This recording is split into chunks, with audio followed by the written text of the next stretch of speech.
que tenha atingido o objetivo proposto pelo CAI para essa primeira fase. Muito obrigado. Professor Rodrigo, muito obrigado. Não poderia ser diferente, foi uma apresentação magnífica e o CAI novamente agradece a sua disponibilidade, né, no período tão importante, né, para a sua vida, que a partir de segunda-feira será definido. Nós temos algumas perguntas que já foram manifestadas. Eu vou pedir aqui para o Alferes Abílio Citói fazer a leitura delas para o senhor. Eu tomarei nota. Muito obrigado, senhor diretor, e com a sua permissão passo a ler as perguntas que os nossos colegas procuram entender do palestrante. O tenente Ronaldo Chissano primeiro parabeniza o palestrante pela apresentação e pergunta que, sendo a China um Estado que atualmente procura reafirmar-se no âmbito territorial, isto é, a expansão geográfica, não aventa um futuro choque de interesses entre a CPLP e a China? Essa é a primeira pergunta. Passo a repetir. Sendo a China um Estado que atualmente procura reafirmar-se no âmbito territorial, não aventa um futuro choque de interesses entre a China e a CPLP? A segunda pergunta vem da senhora Lili Vieira. Ela apresenta duas perguntas. A primeira diz: as decisões da ITLOS levam em conta aspectos geopolíticos ou esses são apenas elementos que colaboram para a análise dos casos? Repito, as decisões da ITLOS levam em conta aspectos geopolíticos ou esses são apenas elementos que colaboram, para a análise dos casos? 2. Com a pandemia de Covid-19, qual a nova situação geopolítica no Mar do Sul da China? E agradeço pelo evento. Muito obrigado.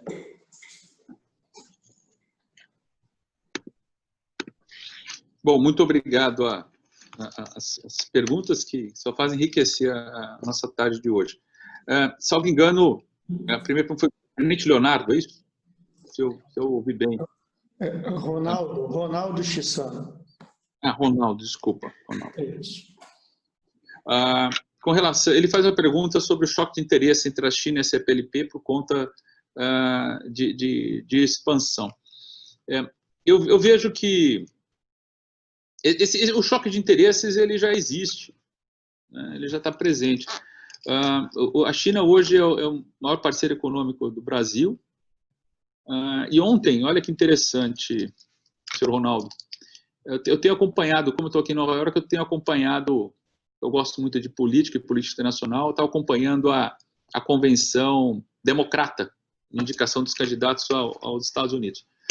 E na participação do ex-secretário de Estado John Kerry, claro, provocando o presidente Trump, ele dizia o seguinte: olha, não há futuro se continuarmos a confrontar a China de forma tão forte como faz o governo atual. Claro, isso é uma crítica política, mas o que o John Kerry estava apresentando ali é o seguinte: China, Rússia, Estados Unidos, União Europeia são grandes players, grandes atores internacionais com os quais nossos países da CPLP temos relações econômicas importantíssimas, nosso comércio internacional depende deles, a nossa área de recursos energéticos depende desses países, inclusive para investimentos em empresas estrangeiras. Então, o confronto direto não é uma solução. Nós precisamos encontrar caminhos que permitam conviver com essas... Antigamente se diziam superpotências, né? Dentro do cenário da Guerra Fria, mas nós temos que conviver com essas superpotências econômicas hoje, porque delas dependemos. Então existe, de fato, já um conflito de interesse entre nossos países da CPLP, individualmente, e esses atores, esses grandes atores econômicos, não só a China. Por isso que eu trouxe esse caso da China, para mostrar que ali a China é muito evidente, no marco da China, a assimetria entre os chineses e seus outros parceiros regionais. Mas essa assimetria também existe nas nossas relações com os nossos grandes parceiros comerciais. Em relação à expansão geográfica, e aí eu vou pegar um gancho para a segunda pergunta, né, da senhora Vieira, é que as questões de expansão geográfica, de delimitação marítima, estritamente território marítimo, é uma questão legal, jurídica. Nesse aspecto, quando a China ela decide discutir soberania e jurisdição sobre determinada área baseado em elementos jurídicos, ou desacreditando de alguns elementos jurídicos, ou desacreditar no sentido de contestar ou não aceitar alguns argumentos jurídicos, isso é uma discussão, do ponto de vista jurídico, até que é bastante interessante e importante. Mas há, sem dúvida, um elemento político extremamente forte nessa relação. Lembre, eu mencionei a importância do direito, da estratégia, da política, diplomacia e história na consecução dos objetivos do Estado. Essencialmente, esses elementos fazem parte da geopolítica e, nesse caso, da oceanopolítica. Então, não há como dissociar a questão geográfica das questões políticas. Já, eu entendi que nós estamos falando do ITLOS, né, do International Tribunal for the Law of the Sea, corte para a qual eu estou concorrendo. Os aspectos políticos, eles são irrelevantes em relação aos julgamentos jurídicos. Vou ser mais incisivo ainda. Aspectos políticos, eles devem ser irrelevantes em julgamentos jurídicos. Os tribunais internacionais, eles devem se pronunciar estritamente dentro da interpretação do direito internacional. Essa, a jurisdição, o poder que é dado pelos estados que apresentam um caso para a corte, para os seus juízes. Então, quando um caso é apresentado para uma corte internacional, os estados que fazem parte daquele caso atribuem àquela corte, aos seus juízes, o poder de interpretar o direito que está em discussão. E esse poder de interpretação, ele deve ser uma interpretação estrita à interpretação do direito internacional ou do direito alegado. É claro que esses juízes, eles têm a sua formação jurídica diferente, é claro que esses juízes têm suas percepções diferentes sobre as realidades do mundo, e é por isso que esses tribunais, eles são compostos baseados em critérios regionais, contemplando, na essência, em todos eles, de que estejam presentes ali naquele julgamento sistemas jurídicos do mundo todo. Então, isso é importante para que o caso possa ser avaliado. Então, eu não vejo o elemento político presente, ou não deve estar presente nesse julgamento, e sinceramente, eu desconheço um caso em que um posicionamento político estivesse evidente num julgamento internacional. E só para que a provocação não fique no ar, pode-se perguntar, ora, mas esses países, esses grandes países, não têm juízes nesses tribunais internacionais? Não é por isso que eles têm juízes em tribunais internacionais? Como disse, não há evidência histórica, nem em arquivo desses tribunais, de qualquer juiz desses grandes países, não que tenha julgado politicamente o caso. O direito deve ser a fio condutor desses julgamentos. Comandante, espero ter respondido. Sim, senhor. Muito obrigado, professor. Temos mais perguntas. Vou passar a palavra ao Félix Citóia. Sim, muito obrigado mais uma vez, senhor diretor. O Ronaldo Chissano perguntou ainda mais que sinergias os Estados-membros podem desenvolver para explorar de forma sustentável as riquezas marítimas, isto é, os recursos naturais, uma vez que todos eles são costeiros. Repito, que sinergia os Estados-membros podem desenvolver para explorar de forma sustentável as riquezas marítimas, uma vez que todos eles são costeiros. E o senhor Bernardo Mendes, parabenizo o professor pela ótima palestra e pela firmeza nas propostas.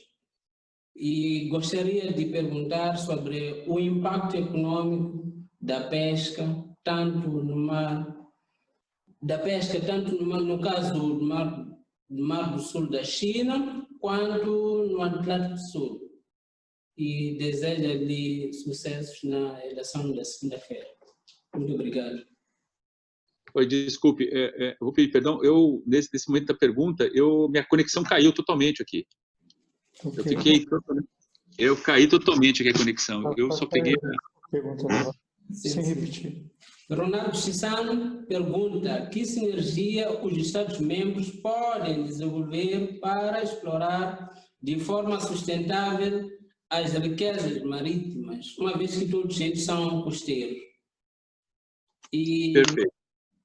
a segunda questão é do senhor Bernardo Mendes. Primeiro, ele parabeniza o professor Moore pela ótima palestra e pela firmeza nas suas propostas. Gostaria de perguntar sobre o impacto econômico da pesca, tanto no caso do Mar do Sul da China, quanto no Atlântico Sul. E deseja-lhe sucessos na eleição da segunda-feira. Muito, muito obrigado. A pergunta do senhor Ronaldo e do Bernardo Mendes Viana, amigo do Rio de Janeiro, grande advogado. Sobre a questão, como é que nós podemos cooperar? Eu sou professor universitário, né, do Instituto Mar da Universidade Federal de São Paulo, e sobre o aspecto técnico e científico estrito, eu acho que existe um grande espaço para cooperarmos, como disse na resposta anterior, de forma bastante horizontalizada, das nossas universidades de forma direta, claro, com o apoio de instituições governamentais como a CPLP e dos próprios estados, para que o conhecimento científico sobre as riquezas do oceano se amplie e nos permita não apenas conhecê-las, mas nos apropriar dessas receitas, desses recursos. O segundo elemento importante é uma cooperação em nível de estado, porque depois de identificado, enquanto se identifica os recursos naturais, a sua qualidade, a sua importância, nós precisamos cooperar na área de segurança e defesa para poder garantir a soberania e jurisdição sobre esses recursos. Então, eu acho que nessa linha nós podemos atuar na área que me compete, na área de educação, ciência e tecnologia. Eu também acredito, e aí me permito falar um pouco como Brasil, né, como brasileiro, melhor dizendo, não como Estado brasileiro, mas como brasileiro, em que nós possamos talvez ampliar bastante a nossa atuação junto aos países da CPLP, não apenas aí, em loco em cada um dos países, mas recebendo delegações de natureza científica e de negócio aqui no Brasil. Eu sei que isso já acontece, e mais uma vez na área científica e tecnológica, nossas universidades estão absolutamente abertas, ávidas para receber estudantes de países amigos, estudantes de países de língua portuguesa, para virem aqui compartilhar seus conhecimentos, e também estamos absolutamente ávidos por enviar nossos estudantes, nossos professores, para que possam conhecer e trabalhar com os países da CPLP in situ, in loco. Acho que a gente precisa avançar nesse ponto. E não é muito difícil de fazer. Em relação à pergunta do Bernardo Mendes Viana, sobre o impacto ocasional da pesca. A pesca já virou uma guerra. Existe um termo que é muito utilizado internacionalmente, que chama Fishing Wars, guerras de pesca.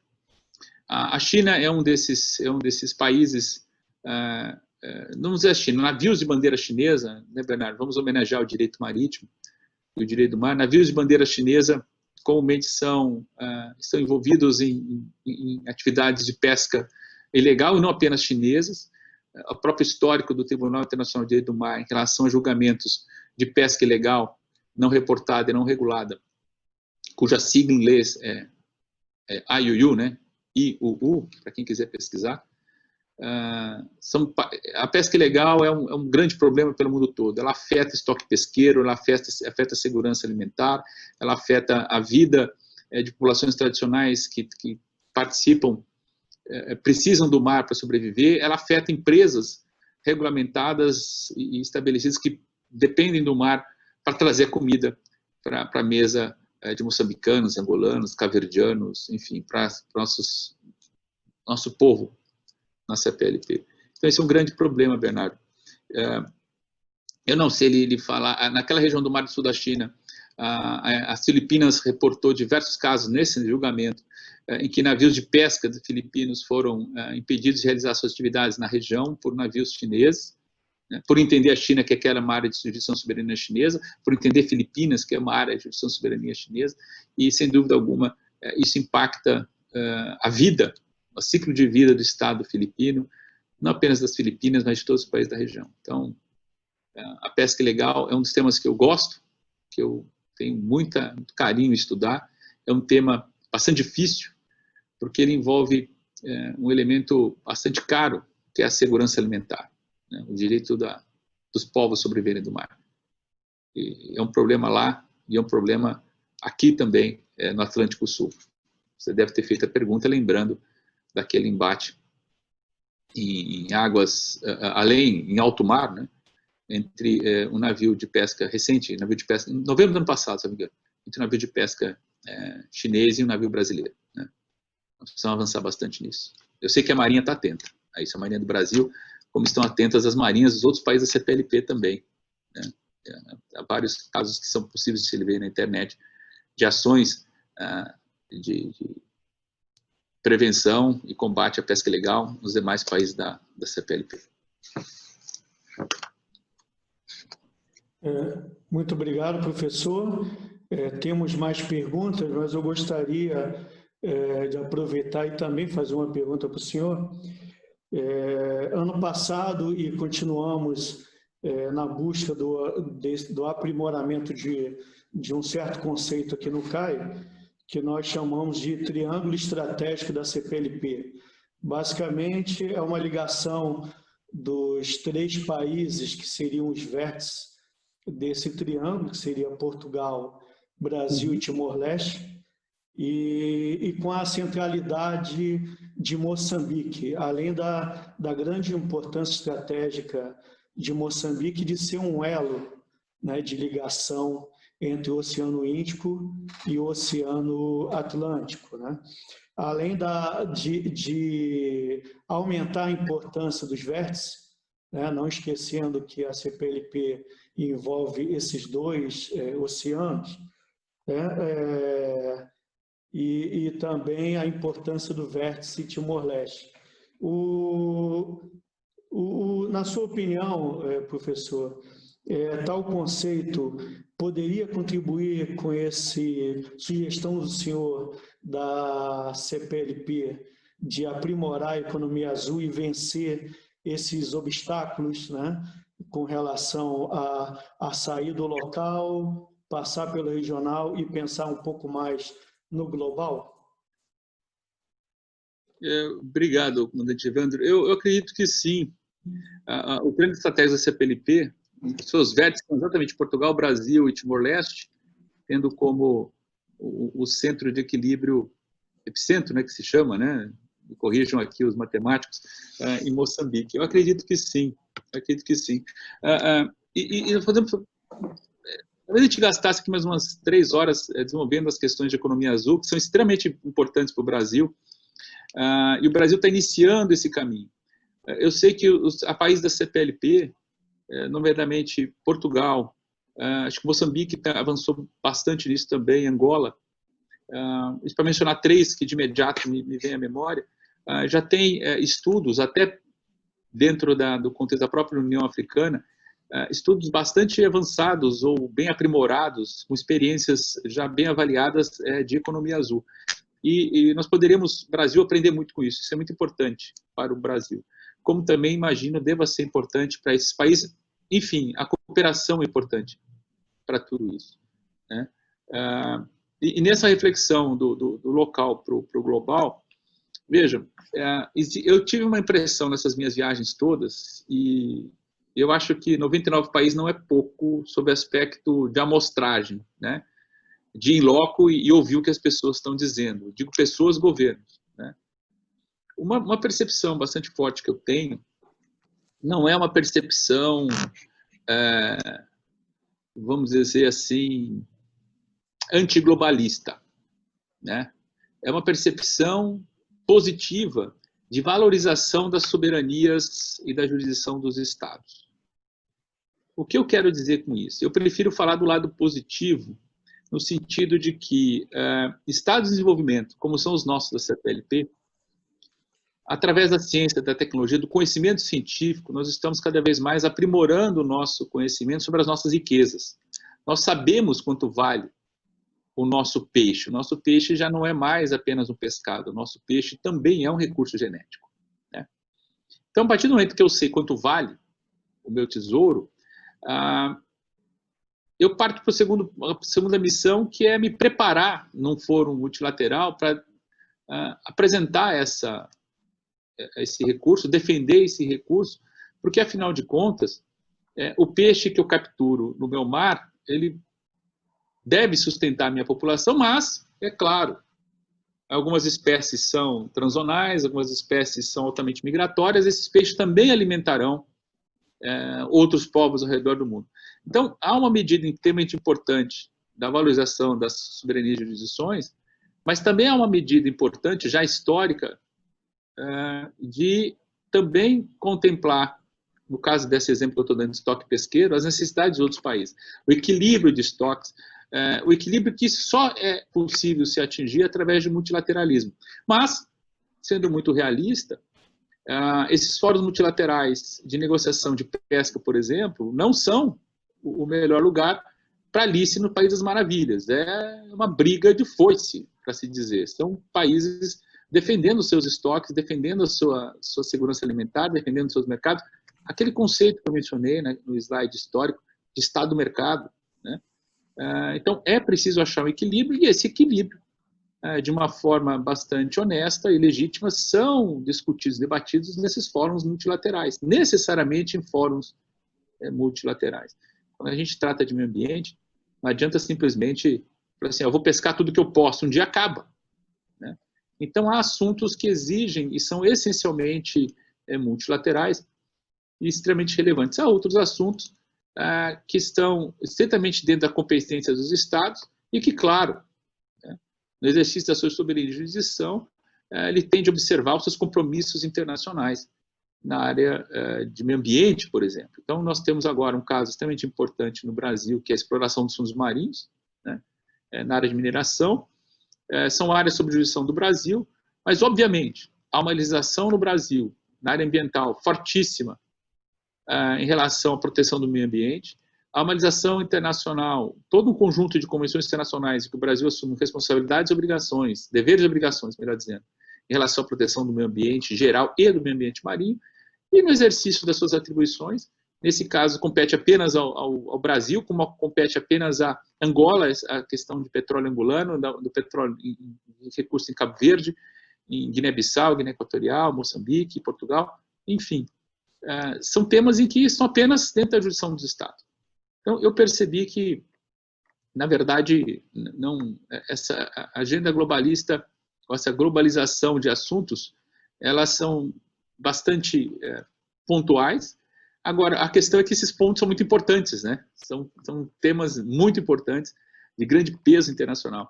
Mas naquilo que está estritamente sobre a soberania dos Estados, há um consenso, e aí posso dizer que a imensa maioria se alinha com a posição brasileira e vice-versa, de que o acesso a recursos sob jurisdição nacional são apenas do país.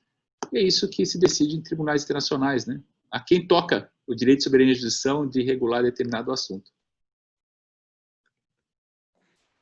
Muito obrigado, professor, pela sua opinião e esclarecimento da economia azul. Temos mais perguntas, vou passar a palavra aqui para o Alferes Citói. Sim, muito obrigado mais uma vez, comandante. A senhora Joana Moreira, ela é aluna de Relações Internacionais na UFU e queria agradecer pela palestra. E ela pergunta aqui, acho que é um comentário, diz que a sua fala aponta a relevância de cooperação internacional, mas muitas lideranças mundiais têm questionado o multilateralismo e as organizações internacionais existentes como canais. Lideranças tanto do mundo desenvolvido como do mundo em desenvolvimento. Gostaria de saber... Desculpa.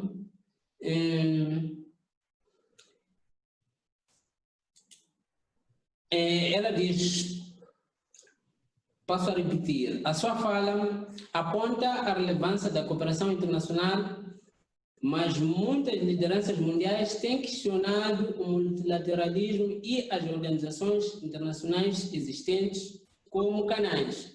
Lideranças tanto do mundo desenvolvido como do mundo em desenvolvimento. Gostaria de saber se pode falar sobre essa questão. Uma pergunta. Pois não. A Joana Dark Moreira, né? Ela é da Universidade Federal de Uberlândia, no Brasil. Um pouco do que, Joana, do que eu disse na minha última fala. Como eu tenho tido a graça de participar de alguns fóruns multilaterais, como membro de delegação brasileira, eu evito um pouco a generalização. Vamos usar de novo aquela menção que eu fiz de propósito na minha apresentação, as 3 dimensões propostas pelo NAI, né, dos tabuleiros de xadrez. Cada fórum internacional, Joana, tem a sua dinâmica. Cada tema tem a sua dinâmica. A dinâmica do jogo político, do jogo estratégico. Você deve ter lido que muitas vezes num determinado tabuleiro de xadrez, determinado jogo político, o estado A e o estado B, eles são confrontantes, no segundo tabuleiro eles são aliados, né? Isso acontece muito comumente nas relações internacionais. Essas críticas que surgem ao multilateralismo, elas não se restringem apenas ao conteúdo, elas se restringem também com relação à forma, né? Alguns fóruns multilaterais, por exemplo, se baseiam no consenso. E para se atingir o consenso, que é a não discordância de determinado assunto, essa regra faz com que o assunto não avance. Numa agenda de um país, esse não avanço é bom, porque, por exemplo, numa área que envolve, sei lá, um minério qualquer, vamos usar na área de mineral, chumbo, só para usar um exemplo. Nós estamos discutindo chumbo, o país que é produtor de chumbo não interessa, então ele não permite consenso, e no segundo momento, numa outra mesa, esse mesmo país produtor de chumbo, ele está votando a favor de uma resolução favorável a direitos da criança. Então, isso tem que ser visto muito pontualmente. Eu tenho visto também que, nesses comentários, nessas críticas ao multilateralismo, além em relação ao processo decisório, a pauta também, há uma grande insatisfação em relação às pautas, algumas pautas não avançam, algumas pautas não evoluem, há anos, em alguns órgãos até há décadas. Se nós pegarmos na área de desarmamento, a pauta da Comissão de Desarmamento e da Conferência de Desarmamento, melhor dizendo, em Genebra, ela está congelada, salvo engano, há quase 20 anos, né? Os mesmos temas são recorrentes. Então, acho que tem que analisar isso, João, de uma forma muito pontual, dentro da tua ótica de estudo. Eu não sou tão pessimista assim. Não que você seja, mas eu tenho uma visão um pouco mais real do mundo, assim, de ver o que está acontecendo. Até para entender, viu, comandante Evandro, a posição de alguns. Eu compreendo a posição do país A e do país B. Eu posso não concordar, mas dá para compreender bem. Quando a gente está ali no floor, né, no piso, com a delegação, a gente percebe bem o que está acontecendo. Muito obrigado, professor, por mais essa resposta. Nós temos ainda mais 2 perguntas. Vou passar uma pergunta do próprio Alferes Citó e vou passar a palavra aqui para ele. Sim, muito obrigado. E queria felicitá-lo pela brilhante palestra que nos brindou. E, na verdade, eu sou um dos apaixonantes de análise geopolítica da região do Pacífico, a minha tese de licenciatura, e é uma zona que eu acho que ela em si é uma das zonas mais com uma complexidade geopolítica muito interessante. Talvez, se não, aqui o mundo devia prestar mais atenção, olhando a forma como ela se apresenta. Eu vi a forma como o professor tentou nos trazer a forma como é que ela se configura, mas eu queria alargá-la um pouco mais, olhar os seus entornos a partir do Norte do Pacífico.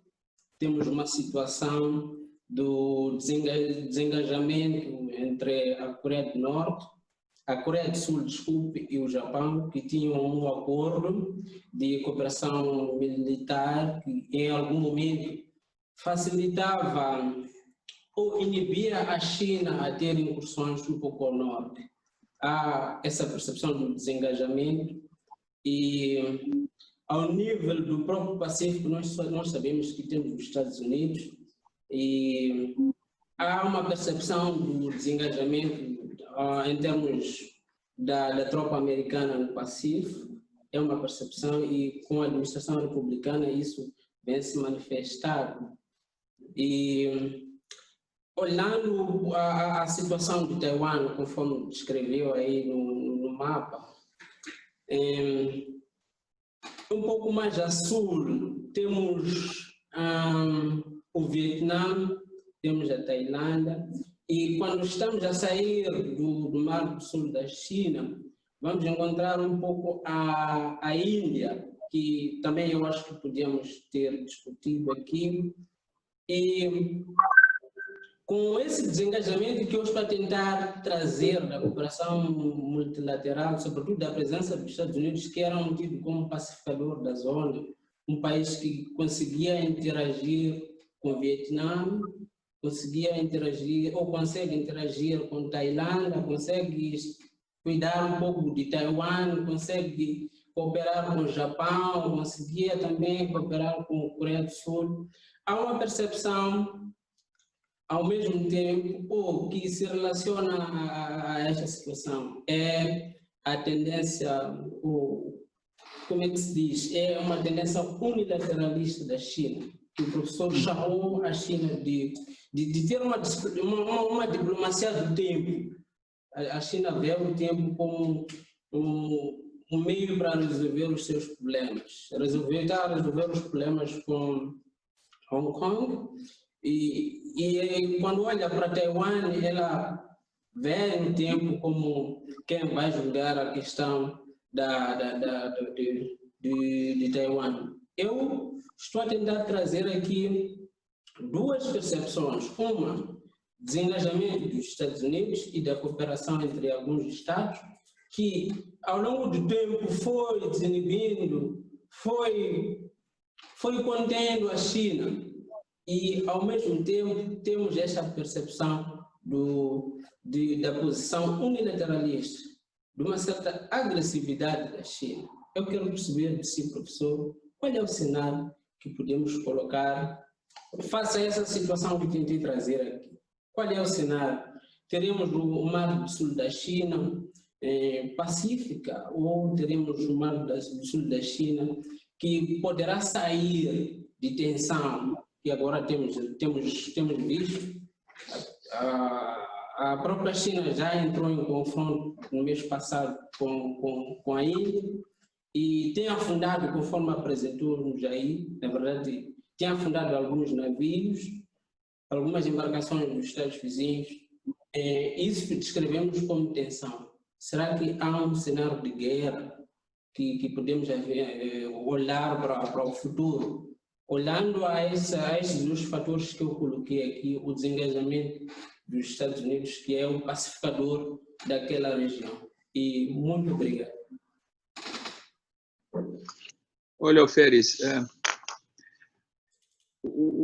a gente for pensar se a gente for fazer uma análise história jurídica, política, diplomática, aliás, depois eu posso lhe enviar, eu tenho uma cópia digital de um livro que deve lhe agradar muito, chama Shield of Achilles, o escudo de Aquiles, a formação do Estado moderno, né, de Philip Bobbitt, acho que é de 2002 esse livro. Eu vou lhe enviar, e ele traça essas três dimensões e cuida exatamente dessas grandes potências hegemônicas ao longo do tempo, como foi o Reino Unido, a Inglaterra, melhor dizendo, como foi a França, como são os Estados Unidos e como deve ser a China, a Rússia, enfim. Ele traça uma análise bastante interessante sobre o papel do Estado nesses cenários em que você tem grandes potências econômicas, grandes potências militares, e cujo poder é irresistível. Há um tempo atrás, alguns anos atrás, eu li uma análise que dizia o seguinte: olha, o poder militar deixou de ser relevante para dar espaço maior ao poder econômico. E o autor que falava sobre isso, ele usava uma expressão bastante interessante. Falou assim, olha, se à época o Alan Greenspan, né, presidente do Fed americano, se ele espirrasse errado, ele quebrava metade dos mercados pelo mundo todo, né? Ou seja, o poder econômico superou a importância do poder militar. O que nós vemos hoje é que a China, além do poder econômico, também investe no poderio militar, né, na vertente militar para a realização dos seus interesses.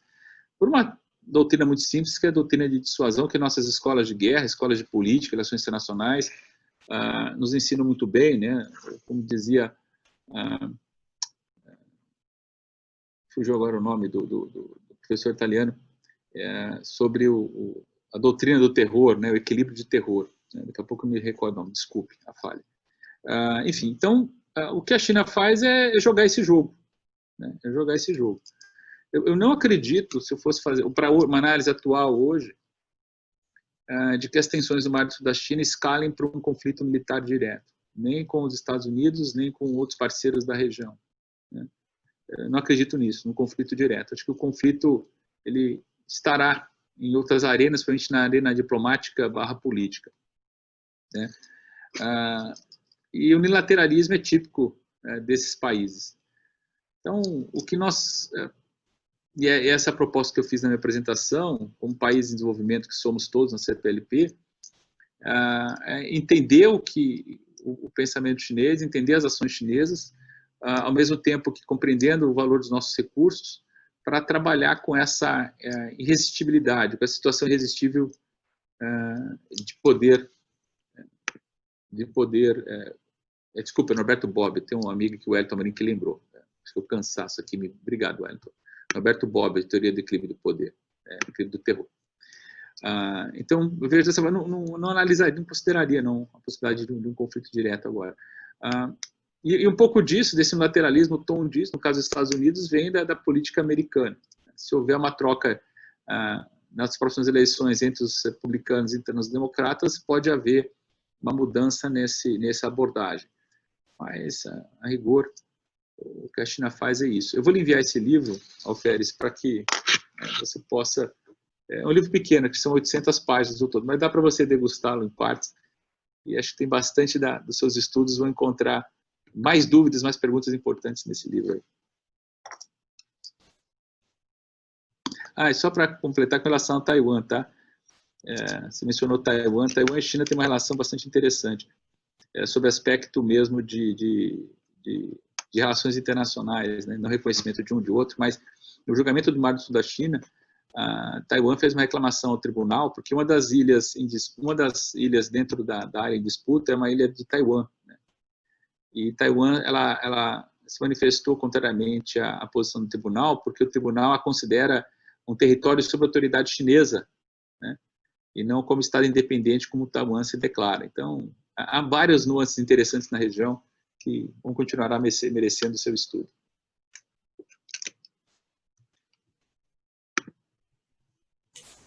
Muito obrigado, professor, por mais essa resposta. Temos uma última pergunta do senhor Gabriel Acrani.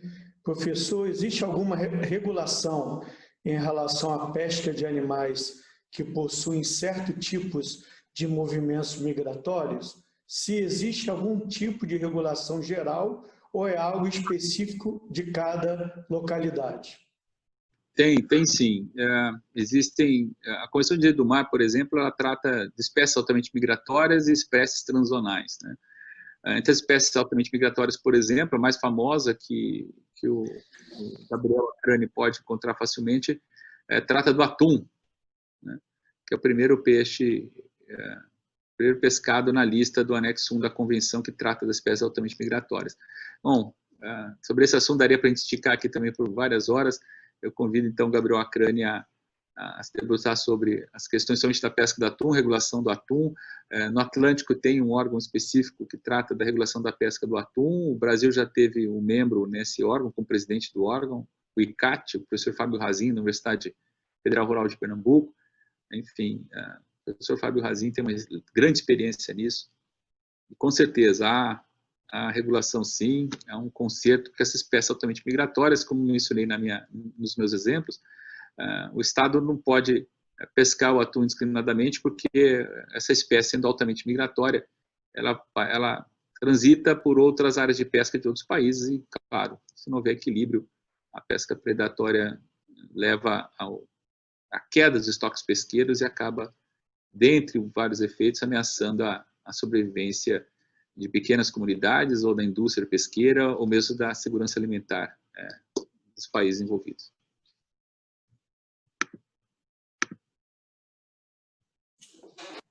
Professor, encerraram as perguntas.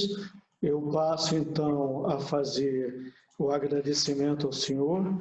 Então, o Centro de Análise Estratégica da CPLP agradece imensamente a participação do senhor no ciclo de palestras 2020. Aproveitamos para agradecer a presença de todos, tanto pela plataforma Zoom, como também pelo canal do CAI no YouTube. Com destaque aqui, se me permite, agradeço a presença do almirante de esquadra fuzileiro naval Monteiro. Muito obrigado, chefe. E é uma oportunidade realmente de muita honra para o CAI receber o senhor nessa palestra virtual. Aproveitamos para que, em nome do CAI, desejamos ao senhor sucesso na eleição a partir de segunda-feira e o CAI continuará sempre à vossa disposição, sempre que necessário. Então, eu agradeço, né? Então, e passo agora a palavra ao senhor para os agradecimentos e finalização dessa nossa palestra. Muito obrigado. Muito obrigado, comandante Evandro. Obrigado pela oportunidade. Nessa correria em reta final de eleição, como diz a segunda-feira, foi um oásis nesse deserto de correr atrás dos apoios que o Brasil precisa e tem para ter sucesso nessa eleição. Nós temos o apoio de todos os países da CPLP. Na última cimeira, houve um endosso à candidatura do Brasil e outras candidaturas de membros da CPLP. Isso é extremamente importante. Isso é importante registrar, sabe por quê, comandante? Porque o endosso a candidaturas no órgão como a CPLP, ele exige uma articulação política muito grande entre os 9 membros para que esse endosso possa se realizar. Isso não é fácil de fazer e revela, na última cimeira, uma sinergia que foi mencionada aqui por um dos comentários, uma das perguntas, uma sinergia importante dentro da CPLP. Então, isso é um bom exemplo de como se trabalha sinergicamente em assuntos de interesse da organização. Gostaria de agradecer também aos países membros e aos amigos que estão nos assistindo agora, tanto em Timor-Leste, que já é alta madrugada, quanto em Brasília, Angola, Portugal, Guiné-Bissau, Equatorial, Cabo Verde, São Tomé e Príncipe, em Moçambique, claro. Agradeço imensamente. Aproveito a oportunidade, já que estou online, de agradecer o apoio dado pela Marinha do Brasil a todo esse esforço, inclusive a sua presença como Estado, como representante do Estado brasileiro no CPLP. Cumprimento também o almirante Álvaro Augusto Dias Monteiro, que está hoje na Escola de Guerra Naval. Ele me deu, depois eu conto, 2 conselhos muito importantes falando sobre o que faz um fuzileiro, ele vai dar risada, o que faz um fuzileiro fracassar, assim, são 2, você conhece a história. Então, agradecer imensamente essa oportunidade. Agradecer a minha família e agradecer a Deus por estar aqui hoje. Muito obrigado. Obrigado mesmo. Professor, só resta então uma salva de palmas. Muito obrigado aí por essa excelente palestra. Obrigado a todos os presentes e iremos encerrar em breve.